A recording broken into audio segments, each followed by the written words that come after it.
Hey, good afternoon to you. It's 5:06 now. News Talk 105.9 WMAL, where we're making sense of the news. Coming up this hour, Julie Kelly will join us. We're going to chat with her about the resignation of D.C. U.S. Attorney Matthew Graves, what it means for the country, looking back on his awful legacy. And you can join us at 888-630-9625, 888-630-WMAL.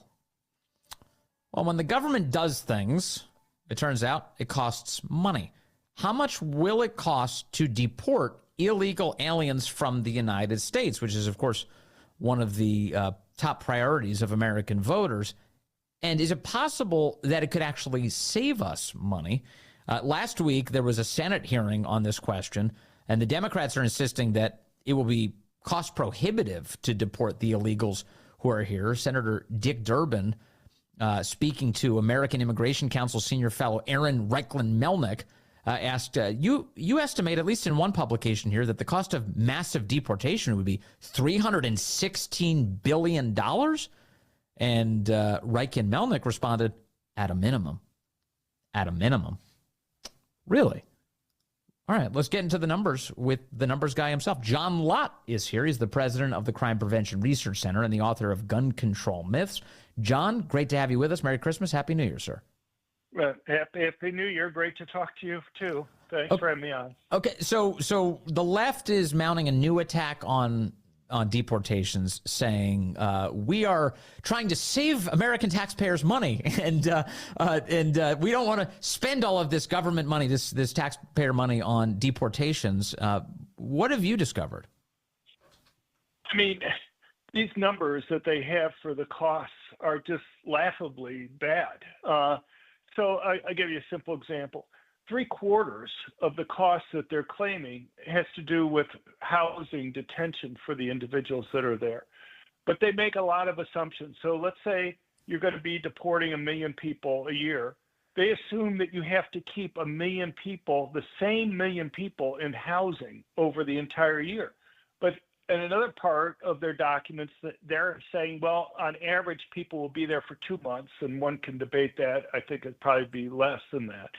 But even if it's 2 months, that means at any one point in time, you're only housing 167,000 people.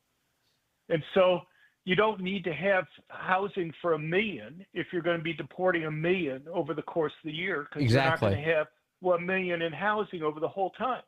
And then on top of that, if that's not stupid enough, what they essentially are saying that you'd have to completely rebuild all the housing facilities that you have each year. And then on top of that, then they have these estimates about what's the daily cost for each person that's there in terms of food and what have you. So for a family of 4, they're talking about almost $500 there for doing that. For food? So, a day of food? Food and some other incidentals that would be there. They don't break it down completely. $500? So, I mean, I don't know if they're going to be at the Ritz-Carlton and you're giving them, champagne and steaks or whatever. I'm sure you can get the cost up.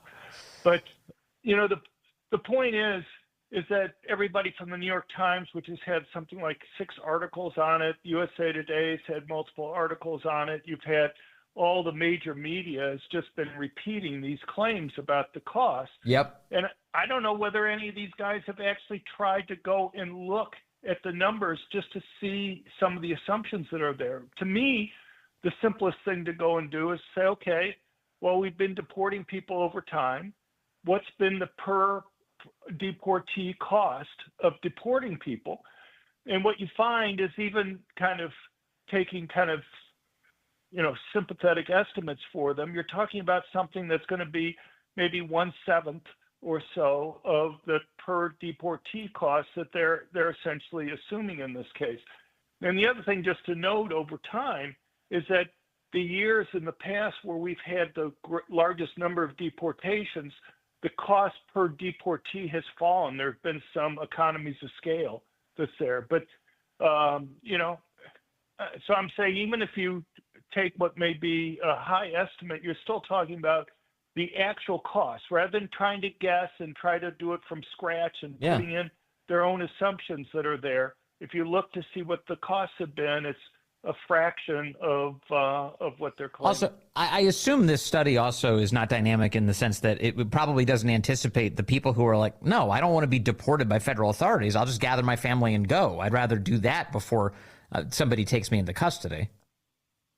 Yeah, well, they have some assumptions in there about that. One can argue with, but I'll give you a related example, and that is Trump already, since this study was put out, has said if a country will not want to take back deportees, we're just not going to go do business with them. Well, they make assumptions in there about whether countries will take people back. And not only that, but so if Trump says, we're going to impose costs on you if you don't do it, maybe some of those countries will take their people back. Mm-hmm. And on top of that, the administration apparently has been discussing having third-party countries go and take these people back if they can't do it. So, some of the assumptions that they may have had there about, how quickly you can deport people may already be obsolete because Trump is a negotiator and will find ways around whatever problems are there.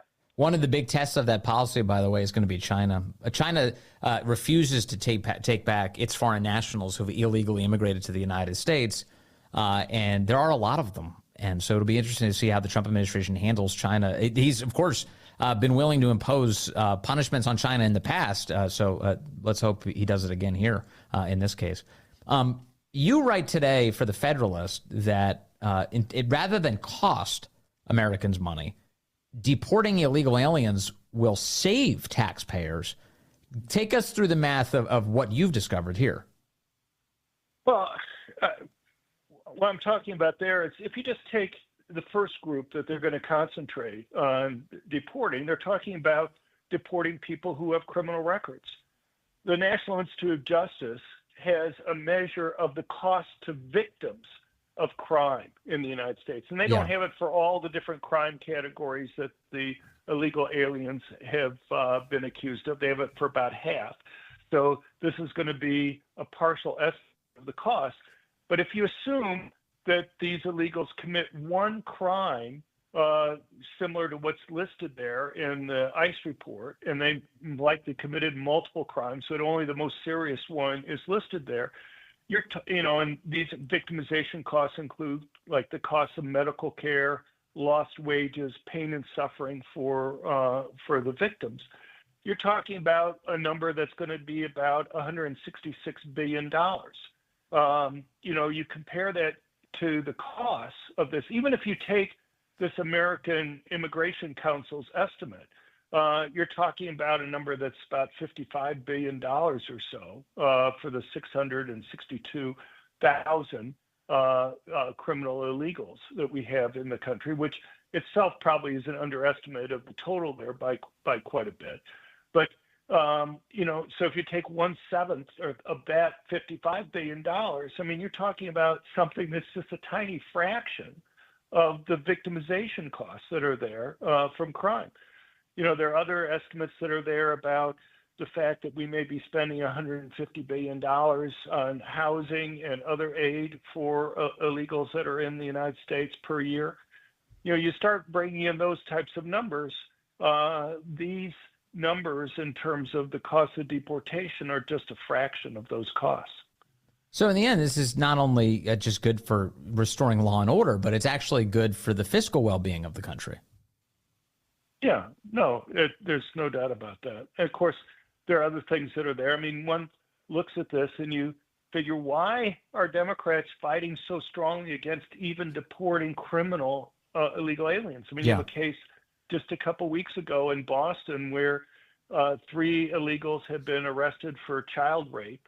One of them was a Brazilian who had committed child rape in Brazil multiple times. And they released these individuals without informing ICE that they were being released, ignored the detainer that ICE had put on them. And yet, why do they fight so hard against even deporting people who are doing things like raping children? Well, that is the question, isn't it? Why would you do that unless you're in favor of enabling that, and that's what all these cities keep doing. And in fact, some of them are getting theatrical about it. They really want to become these sanctuaries. Tom Homan has promised that if that's the case, he'll just double the personnel who have to go to those cities to actually carry out the law. Do you expect good things from Tom Homan in that role? Yeah, I mean, everything that I've heard from him and known about him in the past, he seems like the perfect guy. He's actually willing to go and bring criminal charges against, like the mayor of Denver when he was threatening to go and interfere with the deportation of criminal illegals. So, and that's something that's probably been long overdue. Look, I mean, the big problem that the Trump administration is likely to have is going to be all the Democratic district court and circuit court judges that we have in the country. They're likely to go and bring legal cases, which will do everything they can to delay things. You just had Senator Schumer do an interview with Politico where he was talking about all the judges, this record number of judges that have been confirmed during the Biden administration, would be kind of their bulwark against the policies that Trump was bringing up. And one of the ones that was mentioned was the issues dealing with the illegal aliens. Yeah. Lastly, on this issue, I wonder if you have any thoughts about the housing crisis in the United States. Last week, the federal government under Joe Biden admitted that the cost of housing and the explosion in homelessness is the result of so many foreign nationals having poured into the country since Biden took office. Isn't it a little weird to hear them make a claim like that in light of the fact that they knew it was happening and they let it happen in the first place? Right. Well, I mean, you let in 12 million plus, God only knows how many millions more have come in that we didn't observe coming across the borders because our monitoring systems were broken and not being repaired, or border agents were pulled off of monitoring the border. So, you add, 12 plus million people in the United States, that increases the demand for housing that you're going to have there, and that's going to cause prices to go up. I mean, there are lots of things. I mean, obviously, we've had inflation generally occurring, which has been greater than the growth in wages. We've had higher interest rates, which are related to the inflation, which obviously makes it more costly for people to borrow, particularly younger people who are going to have to be borrowing a larger percentage of the cost of any house that they're going to be wanting to get. But, there are lots of things that you can do to try to reduce the cost of housing. We've had all these local regulations around the country which make it difficult for people to be able to quickly go and build housing. I mean, you can see huge differences in the cost of housing between a place like Texas, which has relatively few regulations, and a place like California, which makes it virtually impossible to go and build. One of the problems that you have in a lot of these places is that people who currently own houses in an area may want to have a lot of restrictions that prevent new building, because that will mean the prices of their places go up. But you're essentially using regulations to transfer wealth to people who already own houses as compared to new people, young people who are trying to enter the market. It's amazing. John Lott, thank you for always being all over the data and sharing your findings with us. Great to talk to you today. Please have a very happy New Year. All right, let's go to the phones. I've got Ron calling in from Northwest D.C., line 2. Hello, Ron. You're on the Vince Coglianese Show. Vince, thanks for taking my call, and thank you for keeping me informed as always. Oh, man, thank you for calling in. Thank you for that.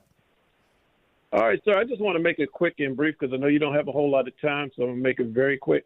Are we going to take all these extra IRS agents and turn them into immigration enforcement and border control people? I sure hope so. Claw back that money and hire people to get the border under control. Don't you think that's a good idea? Yeah, definitely. Because, I mean, right now, I don't see how keeping these people that the Democrats are talking about is going to save us money, as into keeping them and carrying on our backs. Yeah. No, it's not gonna save us money to keep illegal foreign nationals in our country. You're right about that. And those IRS agents, you'll recall, there are tens of thousands of IRS agents that the Biden administration, Congress decided that they wanted to hire And they claimed, they're only going to target millionaires. They're going to go after the super rich who are cheating on their taxes. No, they're not. That's not the way this works. In fact, there was a survey done of IRS audits, and it turns out that the majority of them are done on households that make less than $25,000 a year. It's designed to go after America's much less well-off families. So, yes, claw all that money back, stop hassling poor people, and get our border under control. I don't know how you could disagree with that. Well, they're taking money from the taxpayers to support these people coming in because these guys literally come with only the clothes off their back. So you can't come into any country and expect to live comfortably without some type of financial support from the government itself. Yes. And we're giving a lot of money to these supposed non-governmental organizations who are trafficking everybody into the country, paying for hotel rooms, paying for cell phones, paying for the lodging, the food, the schools, the healthcare system. That all adds up. And that's why it's not hard to believe John Lott's report today that it's going to save us a lot of money if we just enforce the law, which we absolutely need to do. And we're wasting money on things like tens of thousands of new IRS agents. Thank you, Ron. I'm going to try and let Elon Musk and Vivek Ramaswamy know to target that. Thank you, Ron. Happy New Year. Happy New Year to you. As if I can just call Elon. Hey, Elon, I got a new idea for you. Ron said the IRS agents need to go. I think he knows probably, but I just want to put it out there. Ron just wants to put it out there. Hey, Doge, get control of this thing, would you? Coming up. The former U.S. attorney, well, not yet. He will be the former U.S. attorney for the District of Columbia. Matthew Graves announced his resignation today. He's jumping off the ship before Donald Trump takes the helm. And Julie Kelly would like to send him off. He'll walk the plank when Julie speaks next on the Vince Coglianese Show. Hey, good afternoon to you. 5:35 now, News Talk 105.9 WMAL, where we're making sense of the news. You can join us today, 888-630-9625, 888-630-WMAL. The breaking news this afternoon, one of the worst U.S. attorneys in American history is now fleeing before Donald Trump arrives back in office. D.C. U.S. Attorney Matthew M. Graves is set to step down officially on January 16th, just 4 days ahead of President Trump's arrival. In an announcement on this subject today, the United States Department of Justice says that Matthew Graves has been, quote, defending democracy, that is, by prosecuting Trump voters. Roughly 1,600 people, the Justice Department accused of being charged in connection with the attack on the Capitol on January 6, 2021. The Justice Department bragging this is the biggest investigation, the largest single mass assault of law enforcement officers in our nation's history, the biggest investigation the United States Department of Justice has ever conducted. Matthew Graves now resigning his post. Here to discuss his tenure is Julie Kelly. She is the author of the Declassified by Julie Kelly Substack and the book January 6, How Democrats Used the Capitol Protest to Launch a War on Terror Against the Political Right. Julie, good to have you back with us. Vince, thanks so much for having me on. Matthew Graves is headed to the exits, and I don't know what he has to show for it. What did he do that made him deserving of even a press release? You know, it's not hyperbole, Vince, for you to describe him as one of the worst U.S. attorneys in DOJ history.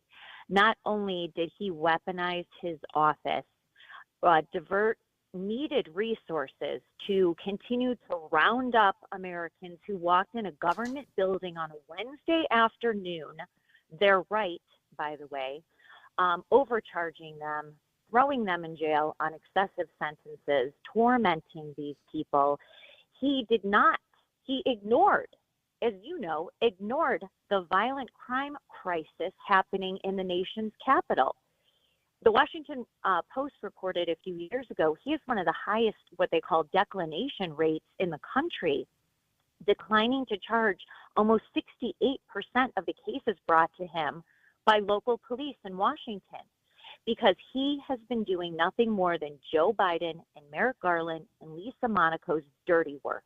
And that is rounding up these Trump supporters, mostly on low-level charges. which Vince was the funniest part about Matthew Graves' press release. He makes it sound like he rounded up 1,600 people on, assault or murdering police or destroying the Capitol, setting it on fire. The overwhelming majority have misdemeanor trespassing counts. So now it is going to be Matthew Graves' turn on the other side of the courtroom.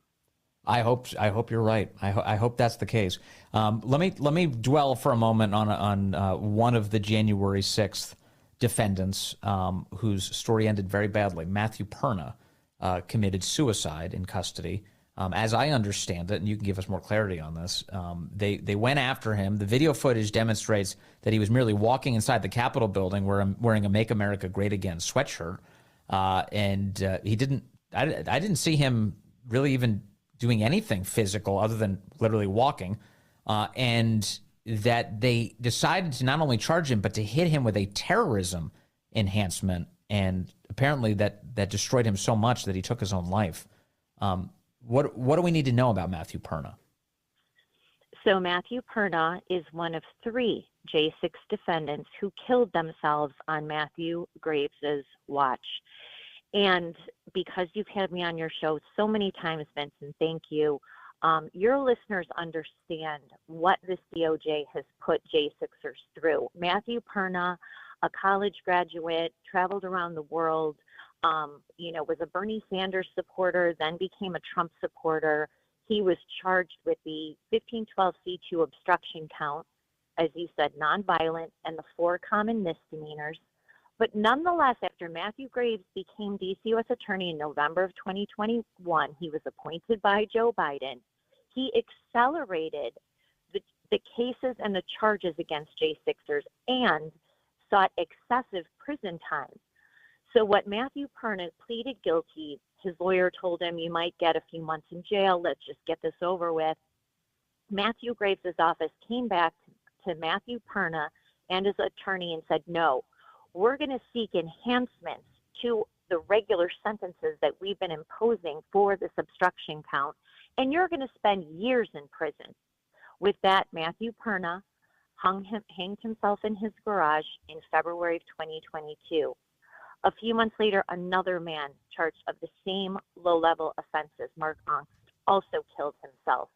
And last year, a young man, 20 years old, who had been charged by Matthew Graves, shot himself in the head, was found by his father because this young man did not want to put himself and his family through what Matthew Graves and his line prosecutors and this Biden DOJ has done to Trump supporters in this vengeful, reckless, abusive political prosecution of Trump supporters. And everything that you just described is not a typical thing in any way. So, in other words, like all of the people who were wrecking the country in 2020, all of the left-wing violent rioters, the ones who murdered people in the streets of America, the ones who burned down businesses, burned down police precincts, and sowed destruction during that awful summer of 2020.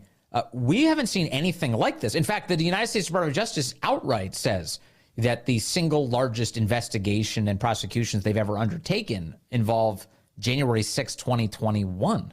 So, I mean, everything you're describing, there's nothing about it that's typical, is there? There absolutely isn't. And furthermore, Matthew Graves lied in that press release, shockingly, right? There's no evidence to support that this is the single largest assault on law enforcement in a single day. We saw what happened throughout the country, especially in Washington, D.C., for several days. BLM and Antifa protesters assaulting federal police, including Secret Service, as they were preventing those rioters from trying to enter the White House. It was so bad they had to lock down the White House, as we all recall. So Matthew Graves lies. Furthermore, Vince, this has to be said. Most of the police officers who were injured, and we have no record documenting the 142 law enforcement. A lot of those officers were injured by friendly fire because they were gassing protesters standing on Capitol grounds, and the gas was kicking back and hitting officers. Most of those injuries were self-inflicted, so-called friendly fire between DC Metro and Capitol Police. So Matthew Graves, again, lying to justify, yes, the biggest criminal prosecution investigation in DOJ history against Trump supporters. And there he is bragging and lying in that press release. Yeah, it is a lie. And by the way, I was reminded of another event where left-wing rioters were specifically hurting cops. And that was the attack in 2020 on that courthouse in Portland. It was a federal courthouse that was under siege night after night. In addition to throwing Molotov cocktails and human waste at police officers, there were laser pointers pointed into the eyes of the law enforcement officials who were trying to guard the courthouse, to the tune of 113 of the officers suffered eye injuries from lasers being pointed directly into their eyes. I don't see Matthew Graves bringing that context up as he decides to be hysterical in this closing press release of his tenure. Right. And the whole thought that he's defending democracy, no, you have destroyed it. And because what people like Matthew Graves did, now resulting, Vince, in the lowest trust, public trust in this Department of Justice in history, they have brought the DOJ's public trust factor into almost single digits, especially among Republicans. So he didn't defend democracy. He helped destroy it. And partially, I think you can attribute Donald Trump's win because of the lawfare that has been inflicted on innocent Americans by Matthew Graves and Merrick Garland and others across, the other prosecutors whom we know of, they're not federal, but state prosecutors. This was a partial rejection. Imagine, too, just for a second, savor this. You're Matthew Graves, these federal judges, his line prosecutors, you have spent almost 4 years ruining the lives of 1,600 Americans. And what did you get at the end of the day? You got yourself fired for it because Donald Trump won, and you are being run out of the most powerful office. We will see what law firm he goes to. We will be watching, because where these prosecutors go, we are going to blacklist those law firms. We're going to blacklist any lawyers who defend them if they are investigated or brought up on charges themselves, because those are the rules that they have set over the past 4 years. And now it's time for them to suffer the same sort of consequences that they unleashed on others. Well, that's exactly right. Now the obligation is for the rest of us to ravenously seek the disbarment and perhaps criminal prosecution of all of these people, because that's the tack that they take with the right. If you dare be an attorney for anybody, for President Trump himself, or anybody who might support him, well, then you may be disbarred. You may be attacked by our institutions. And here you have a guy like Matthew Graves who's pretending like he has some great record behind him. Meanwhile, as U.S. Attorney for the District of Columbia, as you pointed out, it's a rare U.S. attorney that actually handles the prosecution of local crimes. That's true in the nation's capital. And he declined to pursue upwards of 68% of all arrests in the nation's capital. Additionally, murders reached a quarter-century high in D.C. under Matthew Graves' tenure. So this is not some record to be proud of. In fact, it is in every way an utter disgrace, and he should hang his head in shame, and yet they're throwing up these middle fingers as he heads out the door. Let's admit, he did resign in shame because he lost, because Donald Trump won, and everything that he tried to do in creating this caseload, which he did, which caused, as I just wrote in my piece, uncalculable human damage and wreckage that he has left behind. But ultimately, this J6 prosecution is going to go down as a black mark in our nation's history, as a reason why people don't trust the DOJ and why Donald Trump got elected, and that hopefully, Vince, for the first time, federal prosecutors like Matthew Graves will face their own set of legal consequences. Because if that doesn't happen, history will repeat itself, and we cannot let this happen again. Also, think about what this means in terms of just, the continuity of government and respecting the will of the voters, if you're going to do that at all. So as you point out, the voters just fired Biden and company, which includes Matthew Graves. But in so doing, they did it with full knowledge that Donald Trump was bringing pardons on day one for January 6 defendants. And yet his whiny little statement as he announces his resignation is that he's very proud of prosecuting all of the people who the American voter said should not have been subjected to this in the first place. And that reminds me of a conversation you and I had recently where in court filings, the Justice Department was still insisting that even if Trump pardons all of these January 6 defendants, that they should know that they're still guilty forever and that a pardon doesn't take away your guilt. It's so petty and so destructive. It really is. And Matthew Graves has said this in recent court filings that, potential pardons have no place in their consideration in terms of going forward with jury trials or throwing people in jail or even bringing new charges. Vince, this office was announcing new arrests the week before Christmas.